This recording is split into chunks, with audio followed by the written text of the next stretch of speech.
안녕하십니까. 하이투자증권 시황 애널리스트 이웅찬입니다.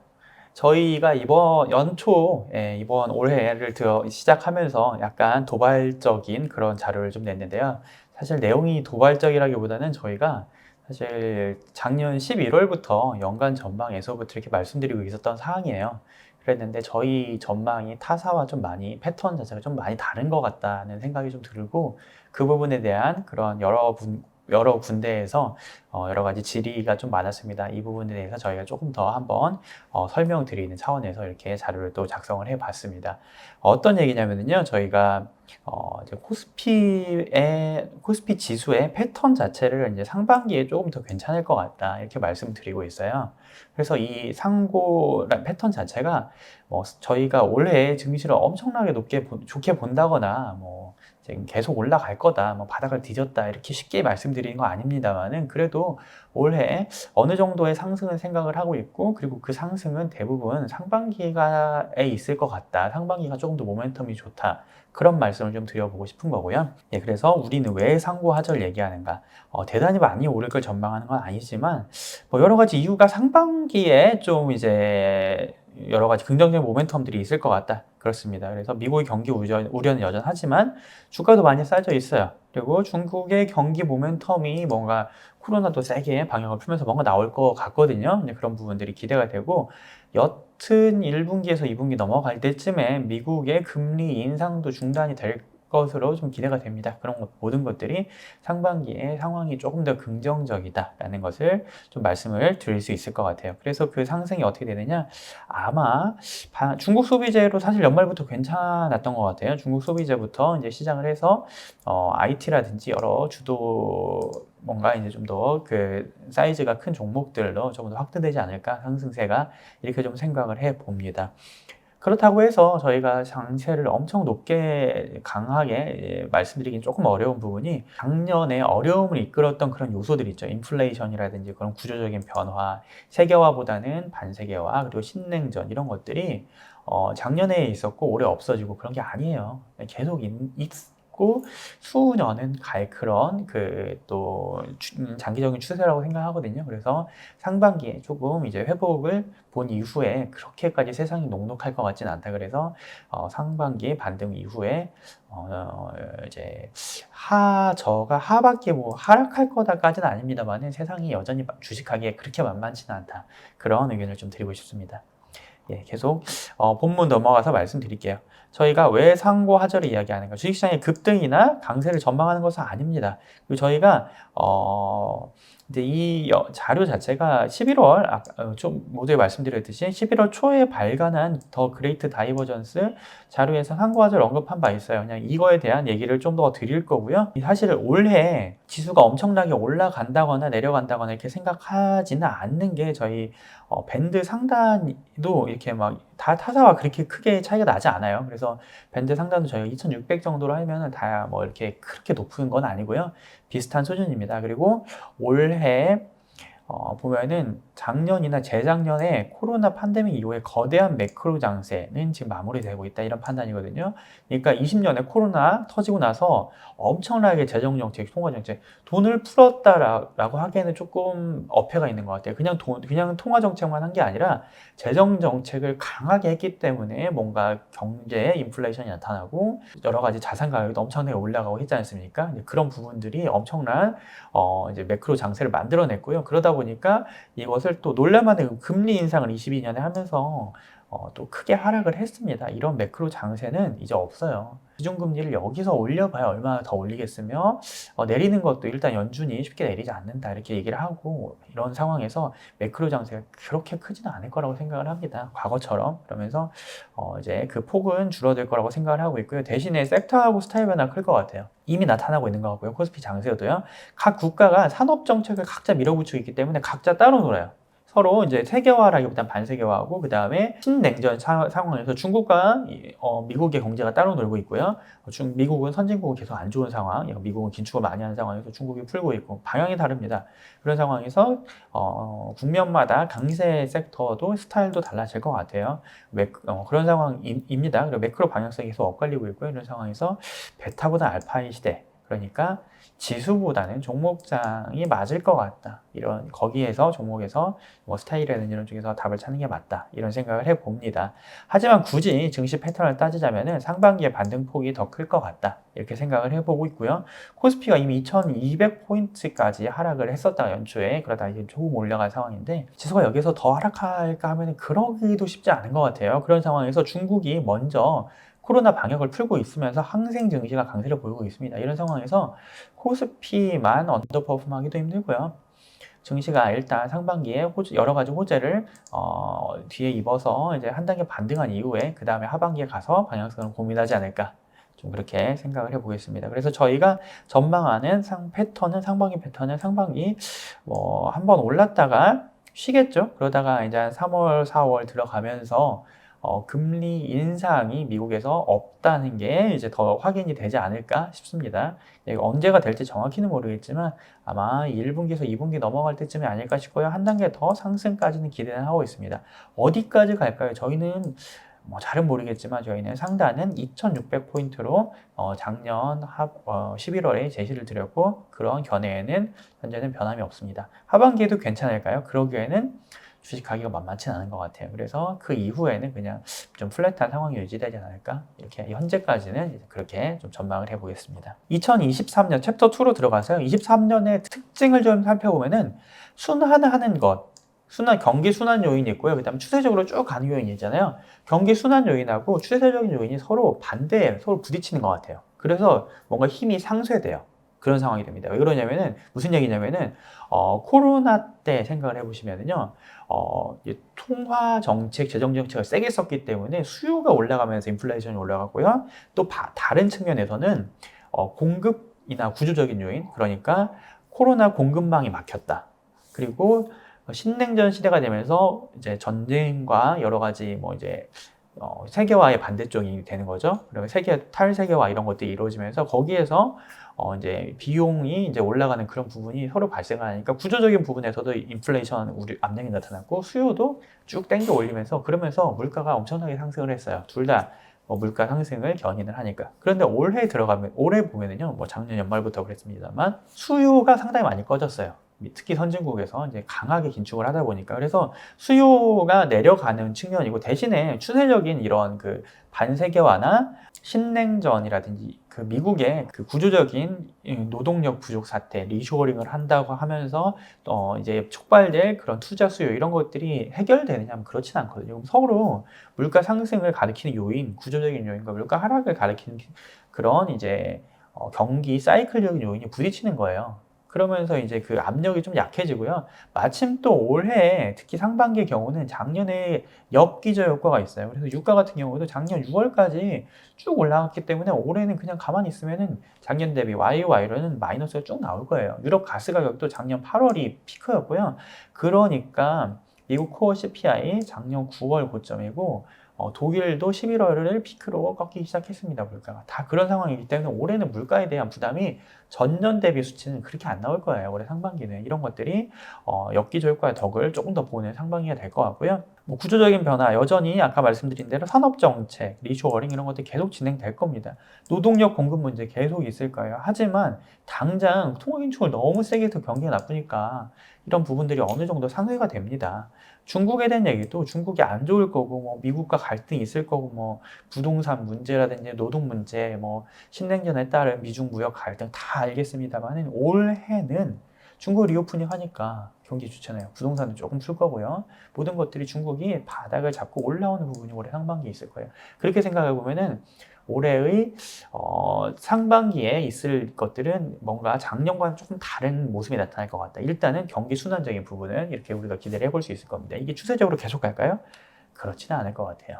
그래서 상반기까지 좀 바닥을 잡고 올라가는 과도하게 내려간 자산 가격이 다시 좀 정상화되는 그런 정도를 생각하고 있습니다. 아까 말씀드린 대로 WTI 유가 전년 대비 상승률이에요. 이게 올해 현재 이제 한 70, 80불 되잖아요. 이제 그 수준에서 유지된다고 하면 상반기 내내 전년 대비 가격이 빠져요. 유럽 천연가스 가격도 작년에 이렇게 막 엄청나게 올라갔었는데 전년 대비 상승률이, 올해는 전년 대비 상승률이 그렇게 높지 않은 상황이 계속 유지가 될 겁니다. 고용시장 같은 경우는 구조적인 공급 부족이 있고 이런 부분들이 있습니다만은 올 상반기는 그래도 경기가 안 좋으니까 이런 부분들이 조금 완화되지 않을까. 아직 고용지표는 뭐 견조한 상황입니다만은 그런 것들을 좀 기대해 볼 수가 있겠습니다. 챕터 3로 넘어가겠습니다. 그래서 상반기에는 이 경기 사이클 되돌림이 좀 더 힘을 지닌 그런 상황이 이어질 것 같아요.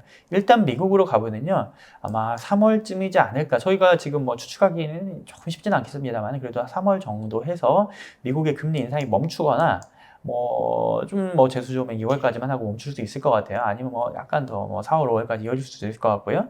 하지만 2월 FOMC에서 2월 1일 날이죠. 이때 이제 금리에 대한 힌트가 나올 거고, 늦어도 3월 FOMC의 마지막으로 읽고 나서 그 다음에는 금리 인상이 없을 수도 있겠다. 여튼 여기에서 힌트가 나올 거다.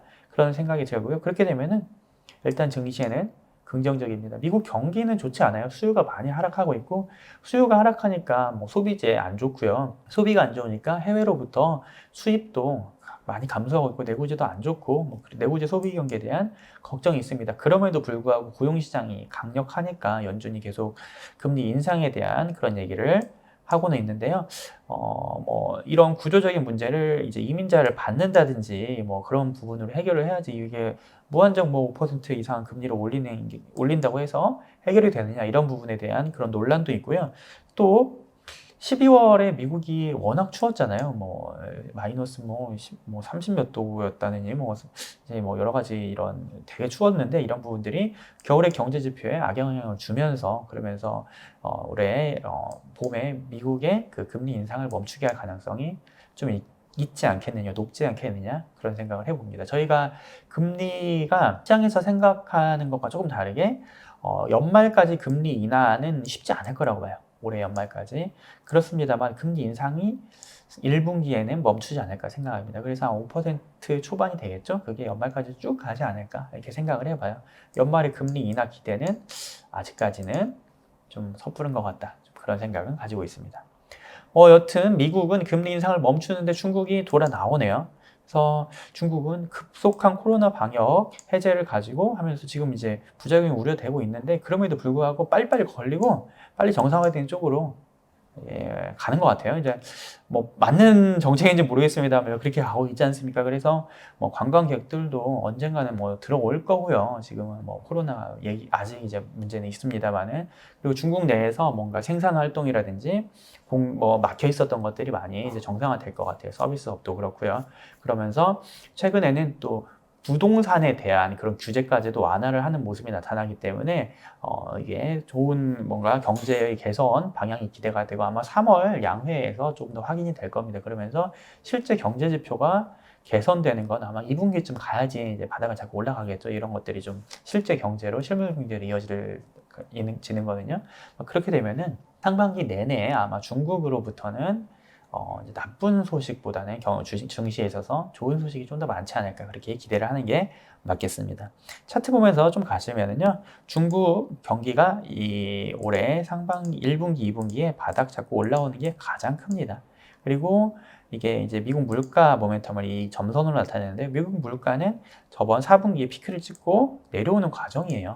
그러면서 연준의 금리 인상이 중단이 될 거고요. 그런 상황에서 미국 경기가 분명 안 좋습니다만 미국 경기가 안 좋은 것이 인상의 중단까지 얘기를 할 수 있기 때문에 생각보다 증시에는 그럭저럭 괜찮다, 이런 상황이 나타날 수도 있지 않겠느냐, 좀 그런 생각을 해봅니다. 그림 8번 보시면은요, 독일이든 미국이든 다 물가는 전년 대비 YY 지수는 피크아웃을 했습니다. 아까 말씀드렸다시피 기준금리, 연준의 기준금리에 대해서는 저희는 시장이 3월에서 6월 사이에 5%까지 피크를 찍고 그 다음에 인하할 거다라고 생각하는데, 저는 인하까지는 생각 안 하고요. 아마 쭉 갈 것 같아요. 별로 하반기에 좋지 않을 걸로 보는 이유 중에 하나입니다. 연준도 올해 인하 기대하지 말아라 이렇게 말씀을 이렇게 그 의사록에서 얘기가 나오지 않았습니까? 저희도 그렇게 생각하고 있고요. 대신에 1분기 내에는 인상은 마무리될 거라는 거 이렇게 말씀을 드릴 수 있겠습니다. 예, 그 다음으로 넘어가서요. 중국 얘기 좀 더 말씀드리면 중국의 이제 경기 개선이 유럽 경제에도 긍정적인 영향을 미칠 것 같아요. 유럽도 우리가 가스 가격 이런 것들을 엄청 우려했고 이거 가스 가격 상승이 뭐 산업을 강제로 셧다운을 해야 되고 물가도 올라가야 되고 다 그렇게 걱정이 됐는데 어느 정도 어떻게든 해결한 것 같습니다. 공장을 꺼서 해결했고요. 그리고 미국으로부터 LNG 수입해서 해결했고 날씨가 그렇게 춥지 않아서 또 이번 겨울은 지나가는 것 같습니다. 그런 상황에서 중국 경기가 돌아 나오면은 중국과 경기와 가장 밀접한 또 독일이라든지 유럽이 그나마 또 경기 반등을 조금 기대해 볼 수 있는 그런 요인이 될 것 같습니다. 있을 것 같습니다. 다음 요소로 말씀드릴 수 있는 게 일본 BOJ가 정책 변화를 또 이제 연말에 하지 않았습니까? 그러면서 그 YCC라고 저희 일드 커브 컨트롤 해가지고 장기 금리를 어거지로 누르는 그런 무제한 양적 완화 이거를 이제 정상화하기로 결정을 했어요. 구로다 총재가. 그렇게 되면서 이게 그 이유라든지 여러 가지 여파에 대해서 해석들이 많은데 제가 생각할 때는 뭐 이제 앞으로는 이제 일본도 어려움이 있을 수 있어요. 뭐 계속 뭐 빚을 정부 부채 비율이 워낙 높은데 이자를 갚아야 되는데 뭐 높은 금리로 앞으로 이제 대출하기 쉽지 않을 거고 이제 채권 발행하기 쉽지 않고 그런 부분도 분명히 있습니다. 이자 분담도 있고 할 텐데 가장 중요한 거는 여튼 더 이상 디플레이션 국가가 아니게 되는 거 아닌가, 정상화 되는 거 아닌가, 우리는 그렇게 해석을 하는 게 맞는 것 같고요. YCC를 더 이상 할 필요가 없고 무제한 저금리를 갈 필요는 없다 이런 상황이 됩니다. 일본에서 그렇게 되면은 엔화가 더 이상 약세로 가진 않을 것 같아요. 아래쪽 차트 보면서 말씀드리면 아까 말씀드린 대로 유럽은 이제 LVMH 이런 이제 사치제라든지 유럽 은행 지수들도 보면은요. 이제 뭐 크레딧 스위스가 망한다느니 하면서 올해 많이 빠진 것 같지만 하반기 괜찮았어요. 의외로 괜찮습니다. 이제 가스 위기를 좀 해결하고 나니까 괜찮고요. 이런 LVMH 쪽 이런 주가도 괜찮아요. 사실 그래가지고 올해 하반기 4분기쯤 보면은 유럽 증시가 그럭저럭 괜찮습니다. 미국보다 나아요. 긴축을 세게 하는 그런 상황이고요. 아까 말씀드린 대로 일본의 물가 상승률이 이 코어 CPI죠. 1990년대 이후에 최고점을 찍었어요. 그만큼 이제 물가가 올라오는 거고요. 물가가 올라와서 디플레이션으로부터는 해방됐다 이렇게 얘기할 수 있겠습니다만 앞으로는 무제한 완화 정책을 유지할 필요도 없을 뿐더러 그렇게 해서는 또 이제 물가가 더 올라갈 수 있는 어려움에 처하게 됩니다. YCC를 정책을 이제 거두는 게 맞아요. 그렇게 되면은 또 엔화의 강세로 나타날 거고요. 엔화 강세는 또 코스피에 긍정적인 요인을 준다고 얘기할 수가 있겠습니다. 이런 여러 가지 요인들 때문에 상반기 한 차례 반등을 코스피 지수의 한 차례 반등을 생각을 하고 있습니다. 중국이 좋기 때문에 코스피가 좋을 거라고 생각을 하고 있고요.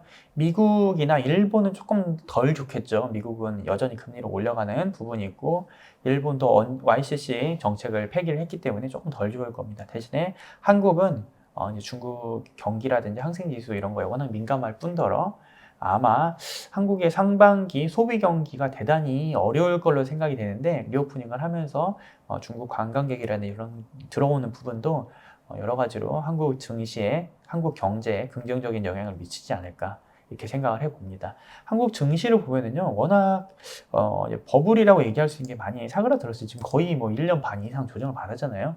그런 부분도 있고 싼 종목들도 많이 생겼습니다. 그래서 PER 되게 낮은, PBR 낮은 종목들 많이 있고 기관 포트폴리오들도 다 지금 디펜시브로 쏠려 있고 도망가 있는 상황이에요. 그래서 이런 긍정적 모멘텀이 겹치는 상반기에 반등할 가능성이 높아 보이고요. 지수 전망치를 높일 생각은 전혀 없습니다. 저희는 크게 봤을 때는 여전히 주식이 그렇게까지 긍정적이기는 어려울 것 같다. 이제 보수적인 견해는 여전히 이제 가져가고 있는 상황에서 2600포인트 상단은 유지하도록 하겠습니다. 이런 코스피 상승세는요, 아마 중국 소비재로 일단 시작을 하게 됐고요. 아마 IT로 확산이 될 것 같은데 어떤 IT냐면 일단은 중국이 좋으면은요, 핸드셋 쪽이 좋아져요. 하드웨어, IT 하드웨어 부품 뭐 이런 쪽입니다. 그래서 여러 종목들이 벌써 반등을 하고 있는데, 일단 종목들 차트 한번 보실까요? 위에 이제 여기서부터 EPS부터 볼게요. 코스피 선행 EPS 보시면은 코스피 선행 EPS 전년 대비 상승률이 이제 미중 무역 분쟁 때 쭉 빠졌죠. 마이너스 30%까지 갔다가 전년 대비. 그러다 코로나 때 지나고 나서 워낙 좋을 때 이제 막 올라갔었어요. 그러다가 쭉 빠져서 이제 추정치들이 계속 하락합니다. 그래서 다시 미중 무역 분쟁 때처럼 전년 대비 마이너스 30%까지 빠졌어요. 많이 조정을 받은 상황입니다. 대신에 미국의 테크, S&P 테크 지수는 이제 와서 감익이 시작되는 뭐 그런 정도로 봐야 되기 때문에 그렇게까지 이제 미국은 조금 더 하향될 가능성이 충분히 있다고 생각을 해요. 나스닥이라든지 여전히 이제 좀 조심해야 된다고 보는 반면에 코스피 EPS는 좀 많이 좀 이제 우리가 안 좋은 것들을 많이 이제 반영을 하지 않았는가 그런 생각을 가지고 있고요. 뭐 오늘 보면은 삼성전자 뭐 실적도 많이 이제 하향을 했는데 지금 안 좋은 것들 반영시키고 나면 그만큼 또 바닥이 또 가까워진다 이렇게 생각도 해볼 수 있을 것 같습니다. 그래서 중국 소비재 기업들 보시면은요 이미 4분기 한 차례 반등했어요. PER, 밸류에이션 다 올라왔고요. 뭐 화장품들부터 해서 뭐 면세라든지 이런 것도 올라왔습니다. 이제 어느 정도는 올라온 상황인데 아직 룸은 많이 있는 것 같아요. 룸은 많이 있겠습니다만은 코로나 이전 수준까지 올라오기에는 우리가 중국과의 관계라든지 그런 것들을 생각을 해봤을 때 신냉전 구도라든지 생각해봤을 때 여기까지 올라가기 쉽지 않을 거고요. 이제 어느 정도 반등 정도에서 우리가 이제 적당히 포트폴리오 조정을 해가면서 그 중국 경기 회복에 대한 것들을 확산을 프라이싱하고 대응하는 게 맞다고 생각을 하고 있는데요. IT 하드웨어 기업들 같은 경우 PBR이 너무 낮아요. 그래서 사막 콘덴서라든지 뭐 여러 가지 종목들, 뭐 대덕전자 뭐 이런 것들 반등을 오늘 요즘에 많이 하고 있는데 저희 하우스에서 이제 삼성전기 이제 고유형위원을 커버를 하면서 긍정적으로 말씀을 드리고 있는데요. 이런 부분, 이런 종목들 바닥 잡고 올라오는 부분들이 나타나고 있습니다.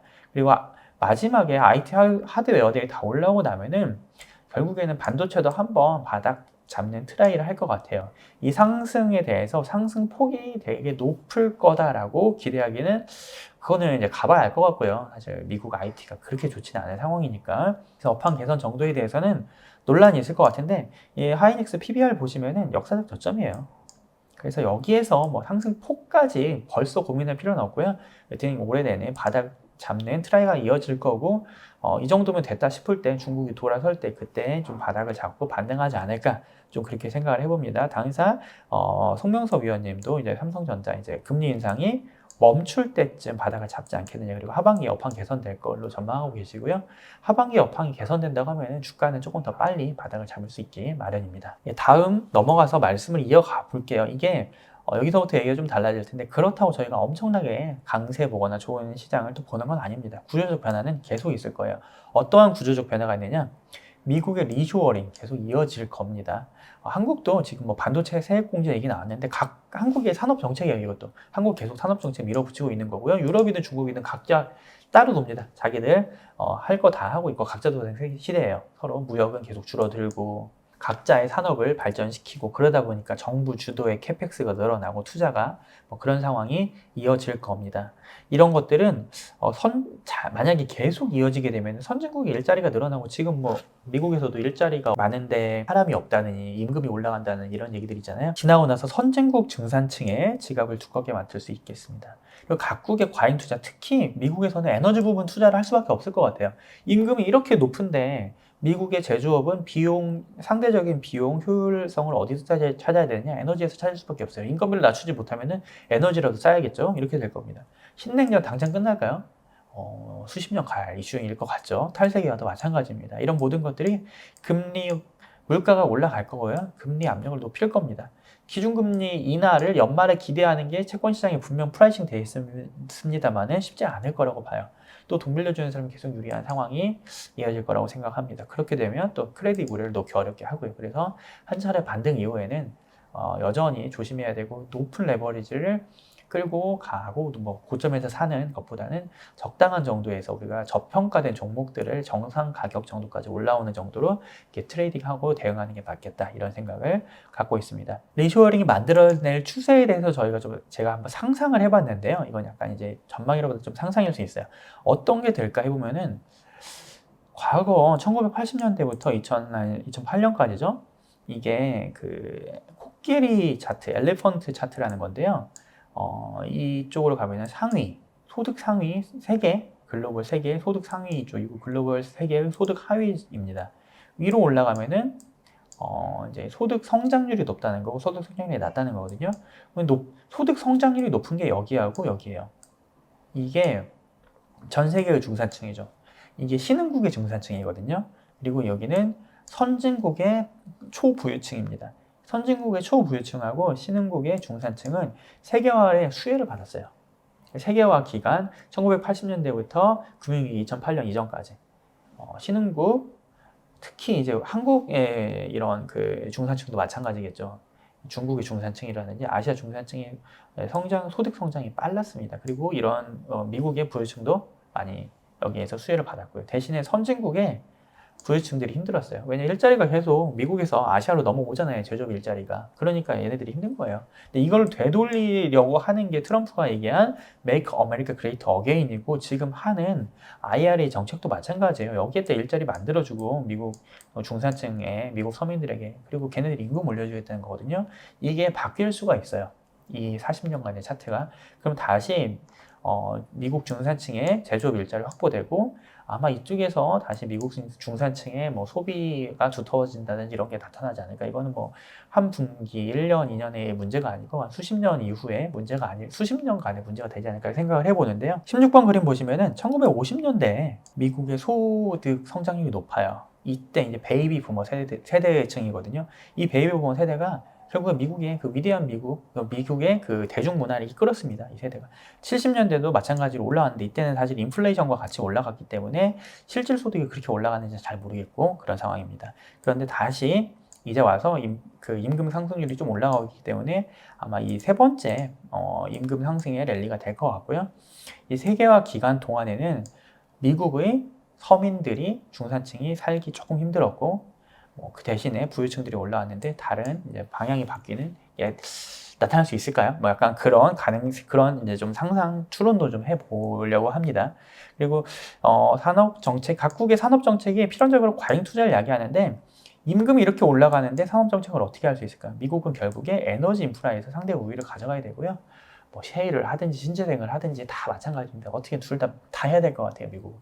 그렇게 해서 에너지 쪽에서 비용을 낮춰야지 미국의 제조업이 여전히 이어질 수 있을 것이다. 이런 생각을 해봅니다. 그렇게 되면은요, 결국에 물가가 부담이 있을 수밖에 없고요. 물가 부담은 금리가 레벨이 높아지는 것을 야기하고요. 그거는 증시 상승을 제한합니다. 금리가 높고요. 그 크레딧 채권 일드가 높으면은요, 채권하면 되지 주식하기가 만만치가 않아요. 주식은 지수가 쭉 올라간다기보다는 과도하게 싼 것들을 정상 가격에 올리는 정도 그거를 찾아서 이제 그쪽에서 투자를 하시는 게 가장 높은 수익을 얻을 수 있는 투자 방법이 아닐까 이렇게 생각을 하고 있고요. 장기금리 레벨 자체가 이제 거의 2000년대도 아니고 1980년대부터 해서 쭉 내려왔죠. 쭉 내려오다가 이 하향 추세가 이번에 이제 뚫렸습니다. 이러고 나서 앞으로 이 초저금리, 코로나 시대 초저금리는 앞으로는 우리가 웬만해서는 못 볼 가능성이 높아요. 그렇게 되면 성장주라든지 특히 이제 뭐 지수가 이렇게 나스닥이라든지 이런 거에 대한 뭐 지금 과도하게 많이 하락은 했습니다만 과거와 같은 밸류에이션을 보기는 어렵겠다. 이런 식으로 접근을 하는 게 맞겠고요. 이런 뭔가 금리 레벨 자체가 올라가고 돈이 귀해지는 사회에서 그래도 돈 빌려주는 가장 그 쩐주는 누굴까 하면 은행이에요. 크레딧 사태가 분명히 터질 수 있고 그런 리스크에 대한 말씀을 이제 우려가 없는 것은 아니지만 그럼에도 불구하고 은행이 이런 그 저금리가 진행되는 동안 은행의 PBR 밸류에이션이 꾸준히 낮아져 왔습니다. 이런 부분들이 이제는 돌릴 수도 있지 않겠느냐. 최근에 은행에서는 이제 배당에 대한 정책도 이제 변화 같은 얘기들이 나오고 있거든요. 그래서 은행도 장기적으로 볼 때 괜찮아 보이고요. 그래서 그리고 또 꾸준히 저희가 말씀드리고 있는 작년부터 말씀드리고 있었던 그런 기계라든지 뭐 방산, 뭐 자본주의 이런 것들도 지금은 조금 이제 피크아웃을 했습니다만 다시 상반기에 중국 랠리, 소비재 랠리가 이제 IT 랠리가 지나고 나면은 다시 그쪽을 쳐다볼 일이 또 다시 생기지 않을까 이렇게 생각하고 있습니다. 네, 준비된 자료는 여기까지고요. 네, 들어주셔서 감사합니다.